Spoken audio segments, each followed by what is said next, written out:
So I got a great question today that I have not addressed. So I want to address it for this person.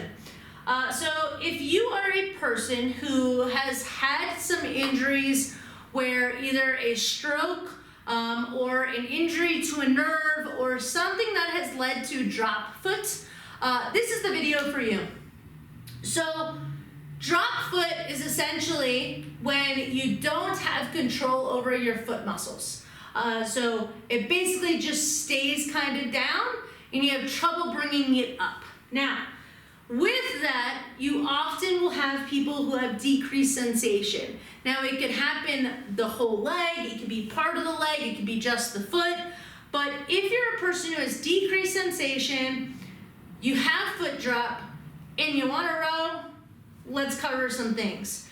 So first off, when you get into the machine, if you need to wear a brace, just know, and depending on what kind of brace you're wearing, just know you might not be able to get much movement. So some braces will stop you here, some that allow you to have a little bit of movement will be here, but it might get a little bit uncomfortable. So if you can do this without the brace, go for it. You're gonna be able to get a little bit more movement.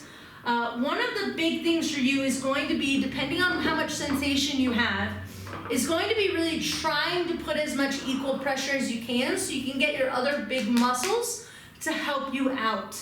If you have decreased sensation on that whole leg, just do your best. If you find like you're tilting to one side, that might be a sign, and you overuse your arms. So really think about keeping a nice loose grip on that handle, because you might not be able to feel that connection with the machine as much, which means you're probably going to compensate in other places, and usually it'll go to the arm. So once you get in here, you're going to go ahead and strap yourself in. Now, there's a lot of questions that people ask about heels coming up versus not when you're at the front catch position. For you, I would not recommend lifting your heel up. I'll tell you why. The reason is because if I lift my heel up, I now have less stabilization at this foot plate, so I have less of my foot in contact with the foot plate. And because you have decreased sensation, that's more likely to possibly cause something. So maybe I'm putting more weight on the outside of my foot without realizing. It could lead, even though you're strapped in, it could lead to a little rolling of the ankle and things like that. So I wouldn't recommend getting your heel up for that reason. Now the other reason is because when I'm really in this really bent position, it's actually not a very easy and efficient position for my muscles to actually get me out of that position. It's like when you're in a really deep squat, it's hard to get out of that deep squat because it's an inefficient position for us. So when you're here, you're having to work more against yourself and what's going on with your body if you come all the way up and let your heels come up. So for you, what I would recommend is don't even grab that handle.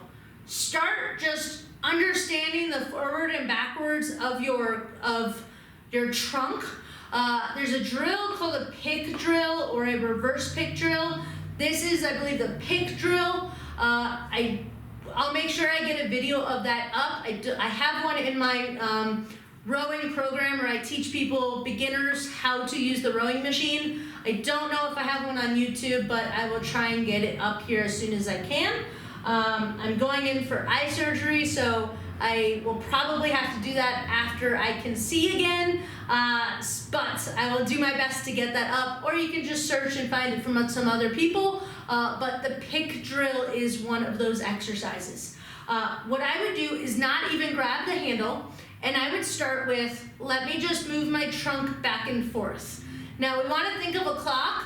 Up to the ceiling is noon, and then we've got 11 and 1, whichever one. The camera always flips me and I mess it up. So between 11 and 1 o'clock is where you want your core and your trunk to go so that you really stabilize your back and you don't hurt your back. So I would start here because you want to be nice to your nerves and you want to make sure you can get in this position. Now when I get into this forward position, do I get anything any numbness, any increased numbness, any other tingling or things like that. If you do, I recommend putting a slight bend in the knee so that it takes some of that pressure off of the nerve. And that's okay, it doesn't need to be drastic, just like a baby little bit. But if you don't and you can get into this position nice and good, awesome. Then I want you to just go forward again without the handle. I want you to go forward and I want you to stop when you can see or feel your heels start to come up. This is gonna be your end position. So if I had my handle, would be where I'd stop. Now I'm gonna push, go back and bring my arms in, arms, core, legs, legs, core, arms.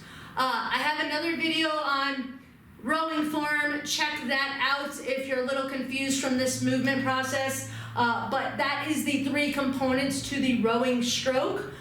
So arms, core, legs, and remember, stopping as soon as you feel like your heel's gonna lift up, and then push through those legs, core, arms. If we're doing it with that slight bend in the knee, we're just stopping with the slight bend. We're not letting it straighten all the way, and it's completely fine.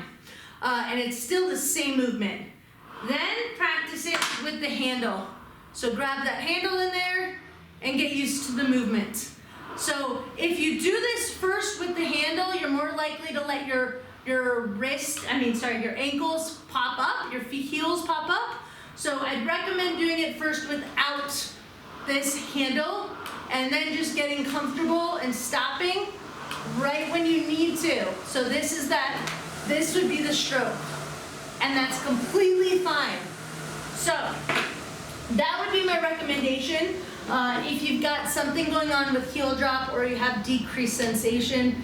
If you have questions, please let me know. I will jump on, make a video for you, join the Facebook group so that you can ask your questions, and we're always happy to help you in there. It's a great little group. We're at about 300 people now, and it's rapidly growing, which is really fun. But please ask questions. I'm always happy to help. This is what I love to do, and I hope that video was helpful for you.